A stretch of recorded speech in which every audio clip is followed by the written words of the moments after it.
quickly now, back. Locate Mighty Number 1. Lee Garbutt, I believe that you are very much a fan of the type of game that people are seeing on screen at the moment. Is that fair to say? That is fair to say that I am a connoisseur of the Blue Bomber, or at least the first two generations of the Blue Bomber. I want to put on record there, Lee, that 20 seconds and we haven't said the name of that game yet, because we're talking about Mighty Number 9 from Concept, a game that I believe started as a Kickstarter. And how do we describe who the creator is without saying the name of the other game? A guy known for making one particular series throughout his entire career, before leaving the company that published said series and then moving on to doing a couple other games and then moving on to kickstart Mighty Number 9. But the thing is, Lee, this is the important question. This is the $1 million question. Did it make $1 million? That doesn't matter. Has this person made another one of those games? Has he innovated upon the genre that he helped create? What the hell is Mighty Number 9, Lee? It's a Mega Man game. We made it a minute, to be fair. Is it? I mean, elaborate. Can you elaborate? There is no escaping the fact that this is a Mega Man game. Like they haven't really even tried to differentiate it from a Mega Man game. In the review, you'll see that I basically described Mega Man and Mighty Number 9, and the concepts are both exactly the same. Just the names are slightly changed. The names haven't even changed that drastically. Yeah.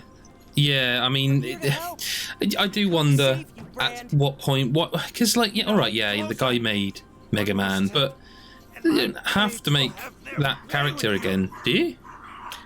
No, you don't. I mean, it's so similar. Even the dogs are upset that. They sound furious. They're absolutely furious about this blatant disregard for the law. But basically, like it's a Mega Man game. If you want a Mega Man game, then you found it. But honestly, it's good at what it is, but it doesn't do much beyond that.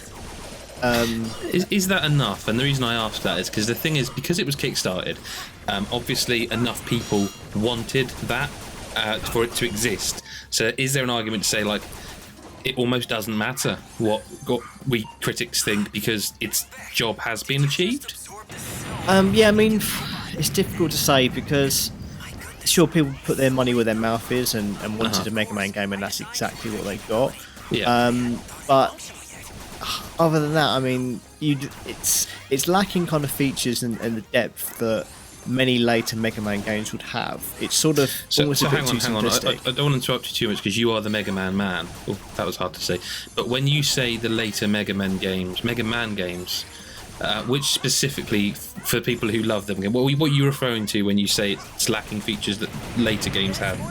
Well, I'm even going to something as so like Mega Man X, which is like the 16, which is basically my generation of Mega Man. I played a lot of the NES ones when I was younger, and then it was Mega Man X on the SNES that was pretty much my Mega Man of choice. And in that game, there's lots of hidden stuff. There's lots of upgrades that Mega Man can pick up. There's lots of new moves and all sorts of stuff that can be found. There's a bit more depth to it, but it's very stripped back in Mighty Number 9, and I think that sort of makes you think, well, they put all this money towards it. I was hoping to have a bit more refinement. Stripped back how then? Because I mean, again, I for the record, I am not a Mega Man expert. I have played many of them. I would go so far as to say some of them I don't really like. But when you say stripped back, I'm a little confused because they all, to me as an outsider, they always kind of seem stripped back. Yeah, I mean, no one's ever going to accuse a mainstream Mega Man game of being complex, and the same is definitely true of Mighty Number 9. But the thing is, for a game in 2016, even though it's trying to be Mega Man, you can't avoid not saying that. It just seemed so basic, considering Capcom themselves released Mega Man 9 and 10, which were like retro NES style versions, or sequels to the original Mega Man series. Yeah. To then come back in 2016 and just give people the exact same thing, and it seems quite, as I say, like, it's good for what it is, but it seems so by the numbers for a game of this style. Like, even as much as the robot bosses seem very so stock in the usual kind of archetypes you get in a Mega Man game. You know, you got your fire one, you've got your air one, you got your freezing one. And none of the boss weapons seem particularly fun or cool. Like, they just seem very unimaginative and a bit disappointing. So I'm going to make a really odd comparison here, but bear with me because there is a point coming. When Titanfall was released, people lamented like the fact there was no single player, and like you say, the word sort of bare bones, the word stripped back comes to mind. And now with the announcement of Titanfall 2, people who just like click randomly, this is going to be really odd, but that game's now having a single player, and it looks like they are really developing on an idea. Is this, do you think, stripped back because that's what they wanted to make, or do you think this is stripped back with the idea that, well, we've already sold enough to make the money to develop it, and we'll sell more from other people who randomly buy it, and there will be a mighty number, well, 9-2 or mighty number 9. Well, you say that because they've all, even before this game had been finished and came out, they were already asking for a Kickstarter for a spin-off. Now you say it, I remember. And it's sort of like, well, we'll finish your first game, lads. Let's not get too far ahead of ourselves. And it does feel like this is the basis of something that's going to stretch a bit further. Right. And it sounds like I'm being down on this. Like, this is a perfectly serviceable game. There's nothing drastically wrong with it. It's sort of like you expect a little bit more, and that's something you'd hope they would possibly deliver in the future. I mean, the main story mode I finished in about 3 or 4 hours. Right. And there are like challenges. There's a couple of online modes which you unlock, like online races. There are solo challenges modes, online challenge modes, boss rush modes. The sort of thing that only a very niche subset of gamers are actually going to bother with, to be honest. Probably the people who kickstarted it, though. Yeah, and I think if you've kickstarted it, you probably knew what you were in for, and you sort of. But I don't think too many other people will be particularly interested in this, just because it does seem a little bit backwards, especially for a retail release, even a slightly more budget one. I can't believe we've made it thus far and I haven't asked this question, because this is a real core facet of the genre. Well, I suppose it is a genre now. Is it hard? There are hard bits, but I wouldn't say it's a hard game. As I say, I finished it in about 4 hours. The main issue I had, it took me about an hour and a half just to finish. I got through the tutorial stage absolutely fine, but it was when I was trying to finish one of the first levels, because when you get past the tutorial, you have a selection of 8 levels to pick from, and it took me a while to actually finish one of those, because the standard blast you have is a bit crap, and the boss enemies have a lot of health that you need to whittle down. And because of that, it really did take more. I mean, I think I did about 5 different levels before I found one that I could kind of finish.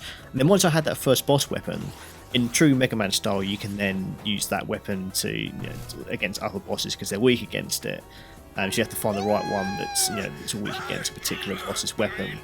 And the game actually tells you what ones. Unlike classic Mega Man, where it's like you have to figure out yourself when you look online, this game pretty much tells you. But that sounds kind of modernised, because I don't think that the gamer as we see the person now would put up with that kind of. I'm trying to think of a game like it where everything is deliberately obfuscated from view, and you have to work out. No one wants. No one. There are people that kickstarted this game, but do you know what I mean? I know what you mean, but the thing is, though, is that with old Mega Man games, you could still fight bosses with your normal blaster and it'd be fine. This time round, some of the bosses take so much damage.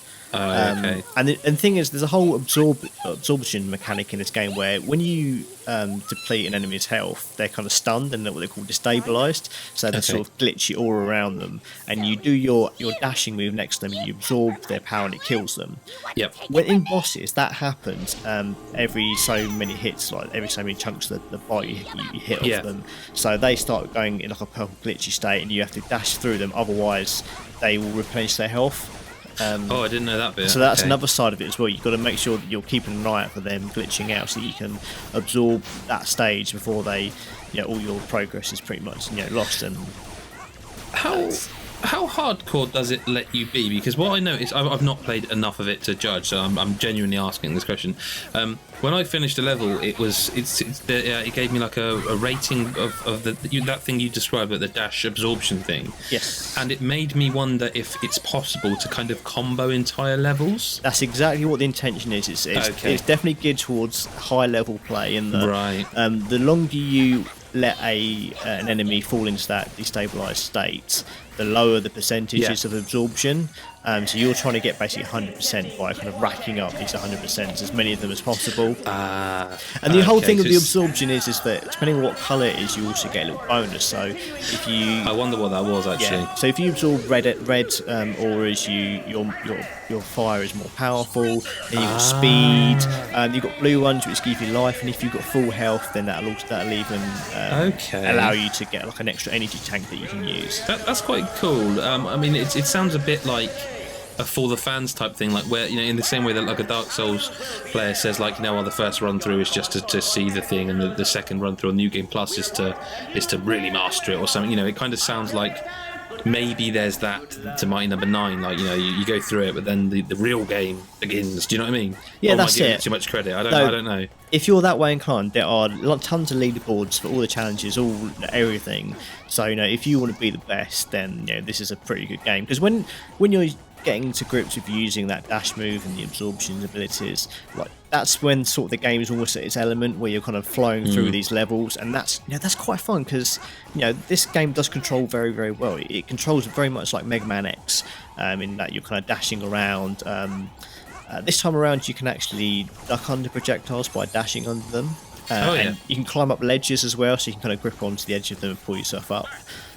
You can do a dodge attack where you sort of jump backwards diagonally a bit while shooting down diagonally forward. Right. The controls are very simplistic in a good way, and the things you can do with them is you've got a lot of moves at your disposal. So as I said, there's a lot of high level gameplay you can get out of this just by mastering Beck's abilities.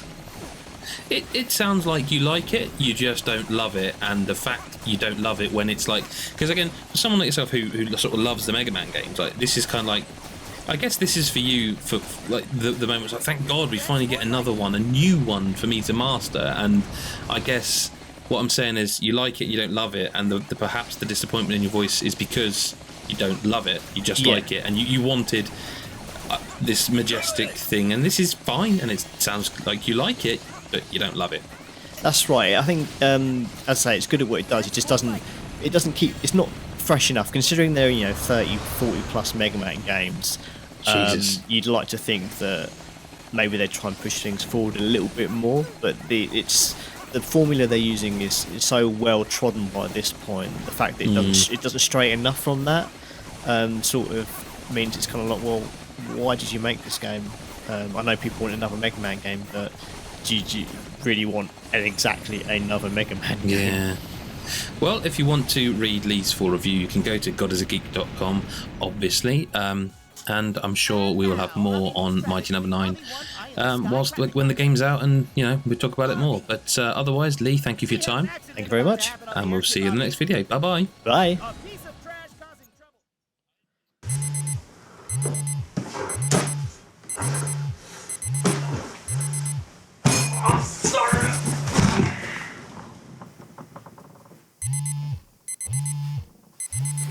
Should have backed the GodisaGeek Patreon.